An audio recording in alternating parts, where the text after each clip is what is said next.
เบิ่งไหมเราจังเจอภาพเบิ่งพี่น้องย่านบ่เสือเด้อหวยหนูนี่เห็นบ่นี่หวยหนูนี่เนี่ยมันยังมีบ่อนนี่อีกพี่น้องแต่ว่ามันบ่เข้าบ่วงเฮานี่บ่วงเฮาน่ะนั่นเบิ่งนี่เห็นบ่นี่พี่น้องไม้นี่มันขุดบ่อนนี่นี่ขุดช็อตออกทางนี้นี่นี่อยู่นี่ได้พี่น้องเป็นจองบักดีๆพี่น้องนี่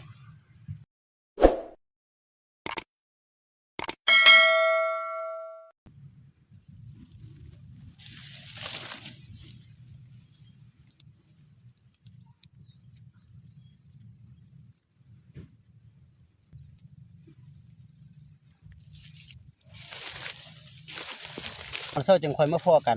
ใส่13หลังเนาะแล้วก็มื้อตอนเช้าจึงมาเบิ่งเดี๋ยวนี้ใส่หมดแล้วพี่น้อยพอกันมื้อตอนเช้าบ๊ายบายกลับเพิ่นก่อนเดี๋ยวนี้พอดี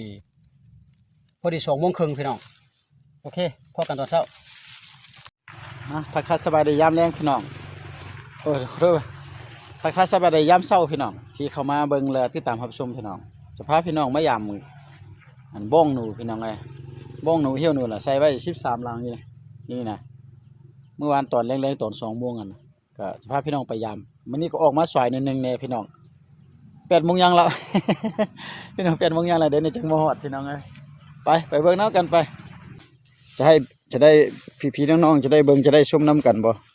สิมีตัวมีเตรียมบ่ก็บ่ฮู้ล่ะจะได้เก็บเอาเลยพี่น้องเอ้ยนะถ้าว่าอยู่ใกล้นี่น่ะก็ว่าจันก็มาไกลหน่อยนึงแล้วก็จะได้เก็บเลยนะใส่เบิ่งหลังแรกก่อนใส่อยู่นี่ก็2-3หลังนั่นแหละนี่ก็หลังนึงเลยหลังแรกใส่อยู่นี่โอ้ยบ่ถือดอกคันถือน่ะมันตีนขยุกแล้วพี่น้องเก็บเอาเลยเด้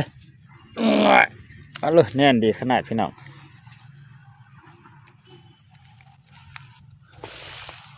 หลังที่2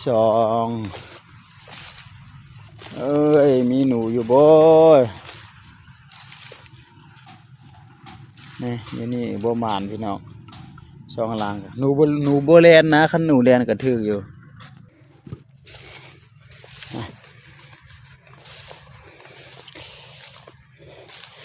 หลังที่3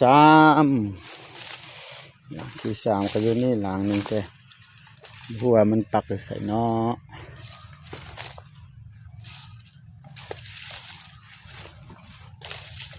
สายส่วนลายเนี่ยคันเขาใส่สายแบบนี้ถึกแล้วมักออกเด้อคือว่าใส่อยู่ในหลังนึงนะ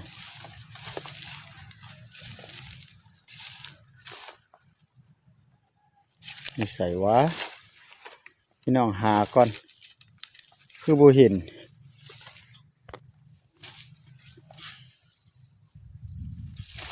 เพื่อใส่แล้วเคาะได้ยาไว้นะ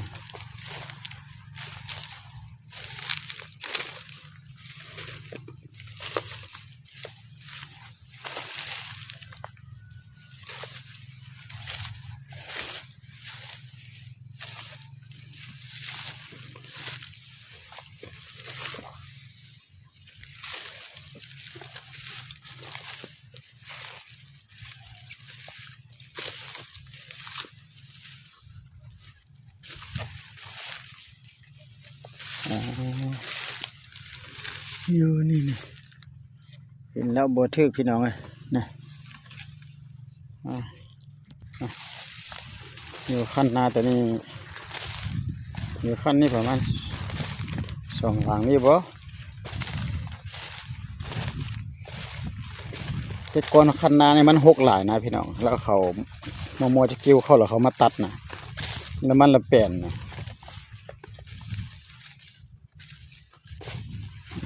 นี่แหละบ่ถึกดอกเยอะเก็บเอา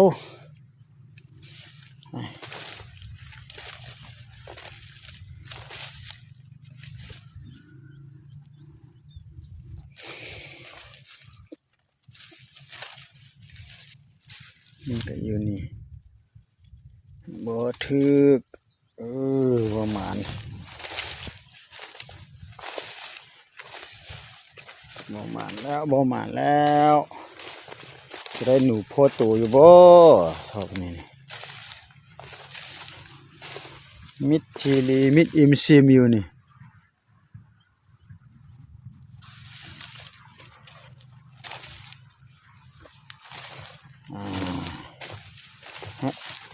ไปยืมหันเบิ่งก่อนแถวนี้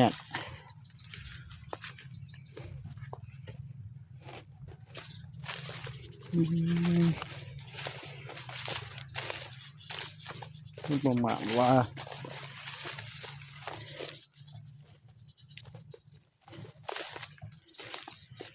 โอ้ซอยก็ซอยแห้ง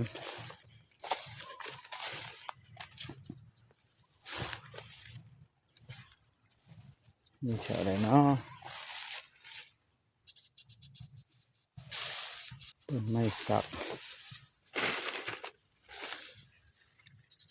เบิ่งก่อนเด้อว่ามันอยู่ใส่เปล่าโอ้ยแฮวอย่ามา4 หลัง 6 หลังแล้วพี่น้องเอ้ยโอ้มันมีตัวถึกนี่หลังนี่ก็บ่ถึกอยู่เก็บหนุ่มบุญแลนเนาะ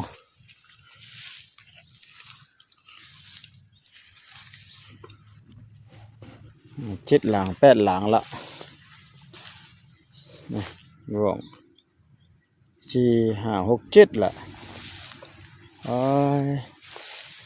แล้วนะ7 หลังไปยังมีอยู่คันนาแต่นี้คันถือก็มีแต่อยู่หั่นล่ะคันบ่ถือก็บ่ถืออ่ะ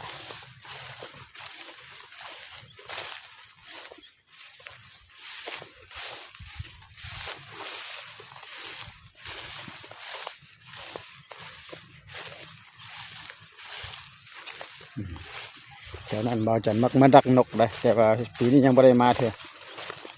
นี่หน้าก่อน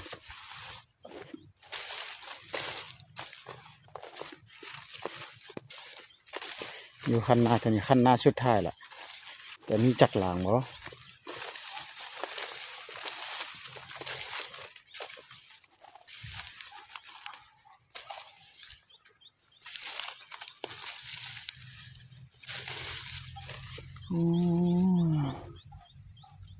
บ่ถึกนี่กลางไว้ยามเบิ่งก่อนโอ้ยพี่น้องเอ้ยสิบ่ได้กินแล้วอันนี้ก็บ่ถึก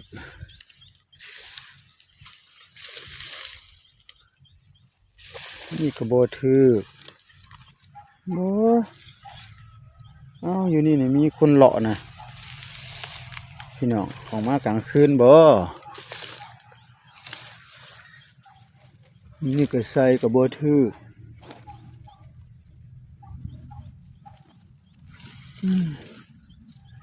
นี่คือว่าใส่อยู่ทางใดว่าบ้องหั่นพอดอยู่นี่เด้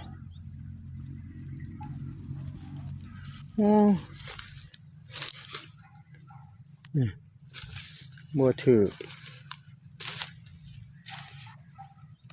โอ้แล้วละมีหูมีหอยบักดีๆเด้ออยู่นี่ฮะแต่ว่าเขาบ่ถือนี่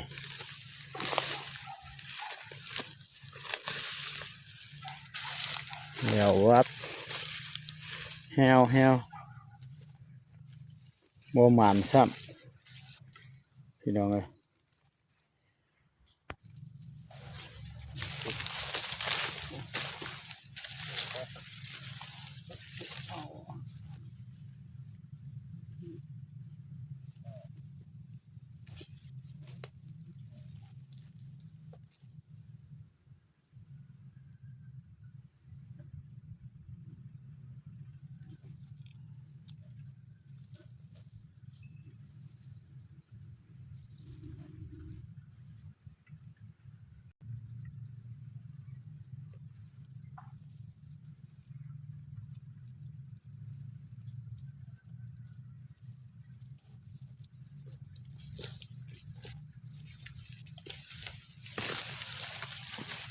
โอ้ยพี่น้องไอ้มื้อนี้เนี่ยบ่หมานเป็นตาสิดายเด้อแต่ว่ามีขวยบักละลายพี่น้องเอ้ยขวยมีชิ้นทางบักดีๆแต่ว่าหนูบ่เข้ากับเนาะเบิ่งไหมเอาจังเจ้าภาพเบิ่งพี่น้องย่านบ่เชื่อเด้อขวยหนูนี่เห็นบ่นี่ขวยหนูนี่เนี่ยมันยังมีบ่อนนี่อีกพี่น้องเอ้ยแต่ว่ามันบ่เข้าบ้องเฮานี่บ้องเฮาน่ะนั่นเบิ่งนี่เห็นบ่นี่พี่น้องไม้นี่มันขุดบ่อนี่นี่ขุดชอดออกทางนี้นี่นี่อยู่นี่ได้พี่น้องเป็นจองบักดีๆพี่น้องอันนี้อ๋อแต่บ่เข้ากับดักเขาบ่เข้าบ้องเสียงเขาก็บ่เป็นหยังพี่น้องอาทิตย์หน้าจึงจะมาใหม่เพราะว่าคันใส่ปลาอะไรมันก็แน่นอนถืออยู่ละแต่ว่าสิบ่ใส่เลยเก็บเลยเก็บไปเฮือนเลยเอาพบกันในคลิปต่อไปเด้อพี่น้องสำหรับคลิปนี้ก็บ่จังก็ขออำลาพระจากกับพี่กับน้องนำ FC ทุกคนก่อนกลับก่อนพี่น้อง13หลังบ่หมานคิดว่าจะมานะมื้อนี้นี่แฮวบ๊ายบาย